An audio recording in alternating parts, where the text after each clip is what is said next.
let's get the story of how discipleship looks like in the context for you guys. So something I'm curious with for you, Riley, is as the student who was there, how did that relationship start? And then what did it do for you or mean to you in that time? So are you talking like with like Tim, or are you just like talking about all around? I want to hear your whole journey in that.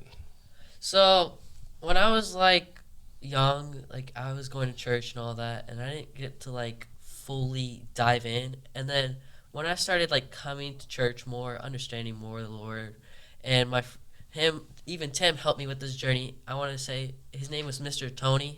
He used to be my leader for a life group. Him and Tim. Shout out to Tony. Cool dude. Yeah, we miss him. But him and Tim were really like diving into me, and I just felt like, oh, I really want to go to like keep on learning about Jesus, start going to church a lot more, read the Bible a lot more, because I wasn't reading the Bible as much.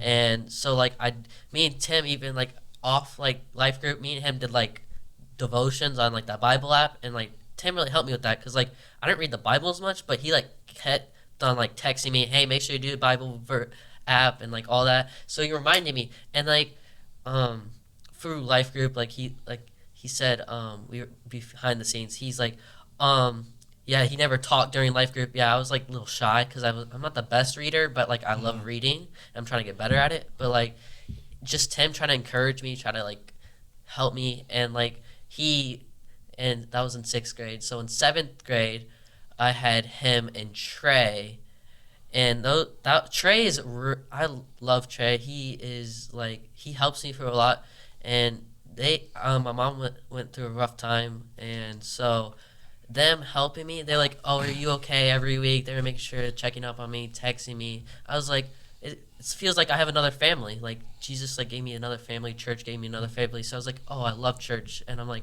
I want to get baptized. So on August 1st, I got baptized in my pool, because during COVID, my parents didn't want to go. So like I got baptized in my pool. A whole bunch of people from Journey came over, and they're like, we celebrated, and I was like scared at the end, or I was very like nervous because I'm like very shy. So I got baptized, and I wasn't feeling too good, so I went to go lay down. But then when I was here, Tim was still here, and like 2 other people were there, and they're like still there. And then I jumped back in the pool. We were having fun.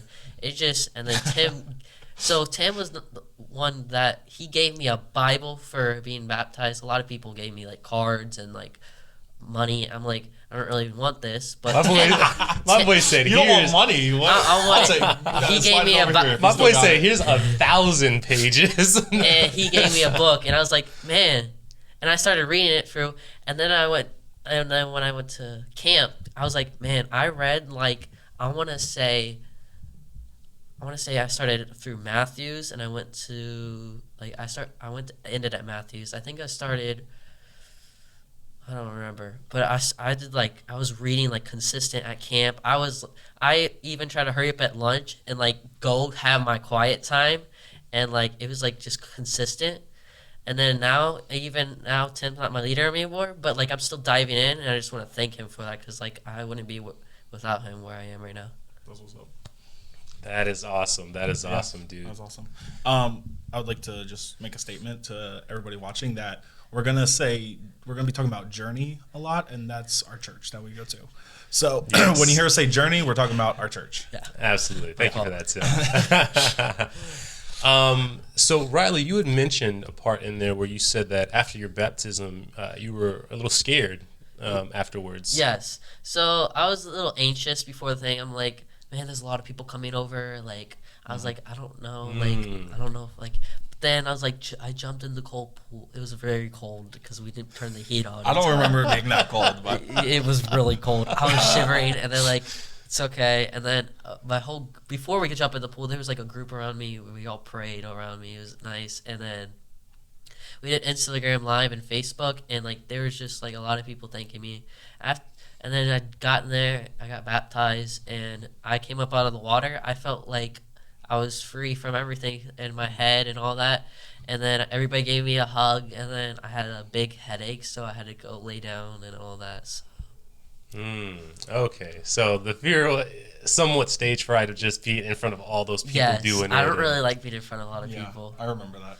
Didn't you like throw up or something? Or I almost did. I almost did. I was like, oh no. Yeah, like immediately it wasn't after. even that many. It was like 30 people maybe. Like I just can't deal with a lot of people. Like immediately after me and Tony baptized him, he literally like went inside and like went to sleep because he was not feeling well. They're like, you need to eat. I'm like, I'm not eating. Yeah. That's funny. Dude, well, thank you so much for sharing that, Riley.